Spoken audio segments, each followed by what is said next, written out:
Ada 3 pilihan. Diberikan kepada Agus, diberikan kepada orang lain yang membutuhkan, dikembalikan kepada donatur kan. Seperlihatan saya kemarin itu paling tinggi diberikan kepada orang lain yang membutuhkan. Paling kecil itu yang diberikan kepada Agus. Pusing kan Gus lo.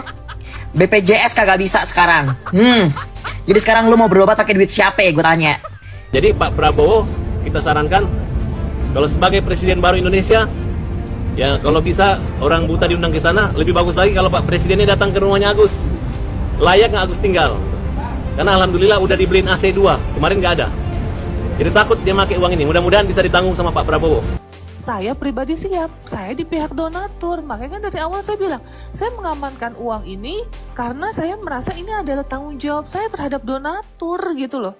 Jadi saran saya buat FA, kalau mau lapor, laporlah di polisi lapor Pak.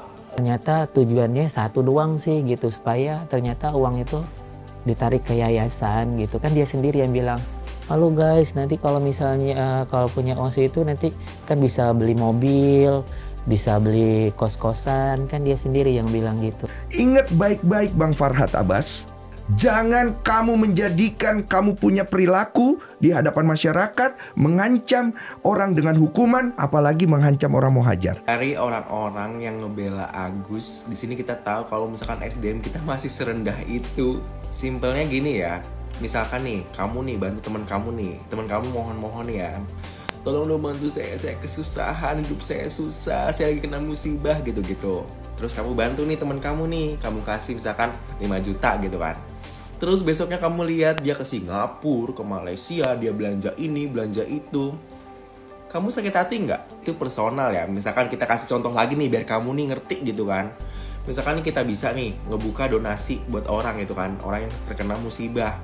Terus kita udah donasi nih orang-orang banyak nih, 1 juta Indonesia nih donasi nih buat orang itu kan. Nah terus tiba-tiba berhari-hari kemudian, berbulan-bulan kemudian kita lihat tuh orang masih susah payah menjalani hidup. Apa tidak kita pertanyakan kredibilitas kita bisa? Itu uang donasi kemana? Terus uangnya buat apa? Terus kenapa si orang itu masih susah payah hidupnya, masih ngesot-ngesot hidupnya. Intinya orang-orang itu berdonasi ke Mas Agus untuk kesembuhan dia. Kalau misalkan uangnya dia pakai bukan untuk kesembuhan dia, ya orang-orang marah lah. Ya Allah Gus, sebenarnya gue kasihan sama lu, cuman ya lu ini nggak sadar-sadar, lu ini dikelilingi sama orang-orang yang sok-sokan bilang mau ngebelain kamu, tapi malah mengompori. Lu tinggal lanjutin pengobatannya aja, diurus sama yayasan, selesai. Yang hancurin ini semua, yang bikin masalah ini besar, kamu sendiri sama orang-orang itu tuh. Ya Gus ya. Agus, kita minta Pak Prabowo ataupun Wakil Presiden untuk menemui Agus. Kalau bisa Presiden dan Wakil Presiden datangin Agus. Ngapain minta undang-undang? Dia kan Presidennya Agus. Oke? Salah satu partai menyebutkan kalau Agus ini ngadi-ngadi gimana Bang? Ngadi-ngadi apa? Itu kan mulut mereka. Yang kita pakai sekarang mulut Presiden dan mulut Wakil Presiden. Oke?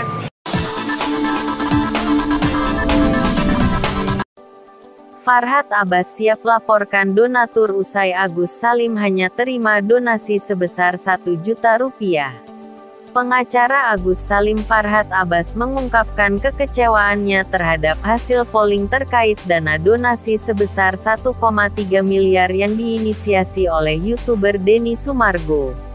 Farhad Abbas merasa tidak terima karena kliennya hanya mendapatkan 1 juta rupiah dari hasil polling yang melibatkan 513 donatur.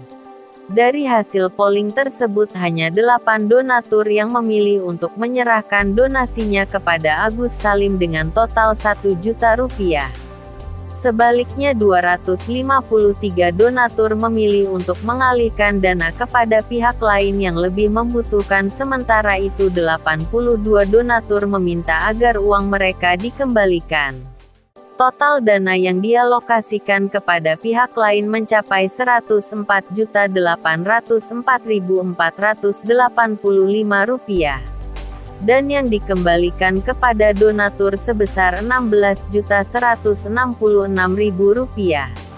Farhad Abbas dengan tegas menyatakan tidak setuju dengan mekanisme polling ini dan berencana melaporkan para donatur ke dinas sosial. Alah nggak usahlah begitu-begitu, ini lagi dilaporin ke dinas sosial, nanti biar dinas sosial yang negur, ujarnya dikutip dari kanal YouTube Intens Investigasi. Farhad Abbas bahkan bersedia apabila rumahnya dijadikan tempat untuk donatur yang ingin meminta uangnya kembali.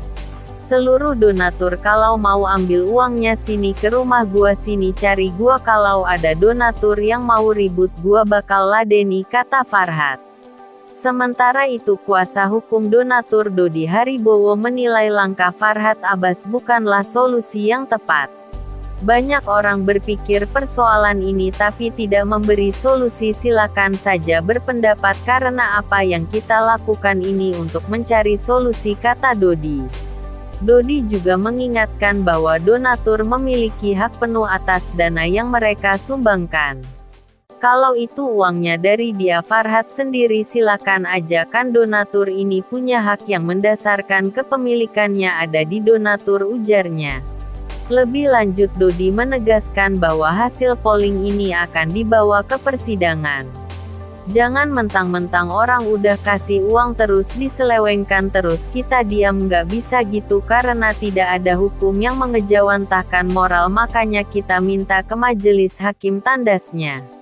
Sebagai informasi, dana donasi untuk Agus Salim sebesar 1,3 miliar awalnya dikumpulkan melalui inisiatif Denny Sumargo, namun uang tersebut kemudian dipindahkan ke rekening yayasan milik Pratiwi Novianti untuk diaudit setelah muncul dugaan penyalahgunaan dana untuk kepentingan pribadi seperti belanja online dan kebutuhan keluarga Agus Salim.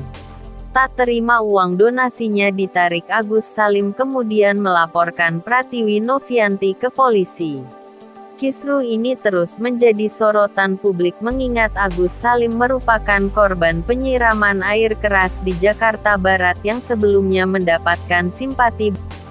Ingat ya, waktu pertama saya nggak langsung dibilang diagnosa, itu nggak bisa lihat dua-duanya, itu nggak ada. Kalian boleh cek video saya part pertama, kedua, itu tuh waktu dia menjelaskan, yang kanan apa kiri saya lupa ya, nggak hafal, 95% tidak bisa melihat. Tapi yang satu lagi itu kemungkinan masih bisa dipertahankan. Kok sekarang berbalik, saya dapat info katanya dia nggak bisa melihat sama sekali. Kalau emang dari awal dia ngomong kayak gitu, ngapain saya bilang itu untuk berobat gitu loh poinnya. Makanya kan saya di sini jadi orang yang merasa kalau dibilang tersudut, ya saya juga tersudut. Kok bilang dari awal untuk operasi mata, terus sekarang bilangnya yang berbeda gitu loh. Tapi qadarullah, alhamdulillah, terima kasih banget untuk netizen ya, mereka sangat cerdas, smart, dan mereka tahu ketika aku menjelaskan ini adalah sebuah kenyataan dan berdasarkan dari mereka yang mereka sampaikan ke saya.